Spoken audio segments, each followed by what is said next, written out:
बहुत समय पहले की बात है। एक राजा को उपहार में किसी ने बाज के 2 बच्चे भेंट किए।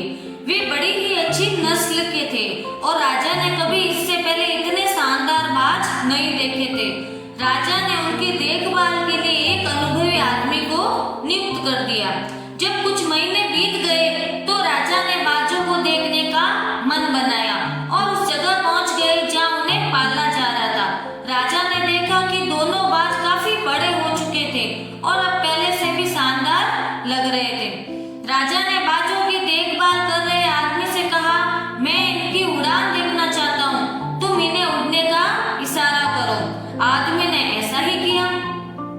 इशारा मिलते ही दोनों बाज उड़ान भरने लगे, पर जहाँ एक बाज आसमान की ऊंचाइयों को छू रहा था, वही दूसरा कुछ ऊपर जाकर वापस उसी डाल पर आकर बैठ जाता। ये देख राजा को कुछ अजीब लगा।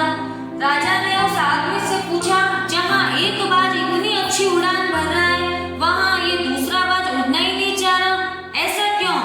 महाराज, इस बाज के साथ शुरू से यही समस्या है, वो इस डाल को छोड़ता ही नहीं। राजा को दोनों ही बाज प्रिय थे और वो दूसरे बाज को भी उसी तरह उड़ना देखना चाहते थे।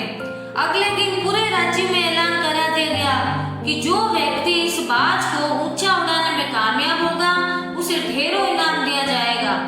फिर क्या था, एक से एक विद्वान आए और बाज को उड़ाने का प्रयास करने लगे, पर हफ्तों बीत जाने के बाद भी बाज का वही हाल था। वो थोड़ा सा उड़ता और वापस डाल पर आकर बैठ जाता। फिर एक दिन कुछ अनोखा हुआ। राजा ने देखा कि उसके दोनों बाज आसमान में उड़ रहे हैं। उन्हें अपनी आंखों पर यकीन नहीं हुआ और उन्होंने तुरंत उस व्यक्ति का पता लगाने को कहा जिसने ये कारनामा कर दिखाया था। वह व्यक्ति एक किसान था। अगले दिन वो दरबार में हाजिर हुआ।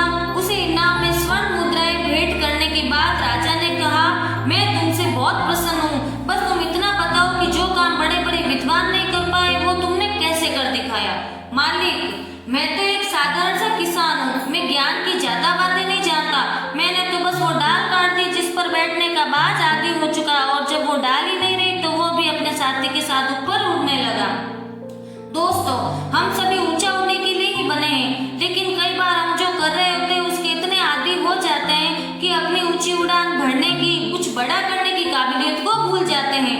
यदि आप भी सालों से ऐसे ही किसी काम में लगे हैं जो आपके सही पोटेंशियल के मुताबिक नहीं है, तो एक बार जरूर सोचिए कि कहीं आपको भी इस डाल को काटने की जरूरत तो नहीं जिस पर आप बैठे हुए हैं। ऐसे ही और गाने सुनने के लिए हमसे जुड़े रहिए और हमारे चैनल को सब्सक्राइब कीजिए। धन्यवाद।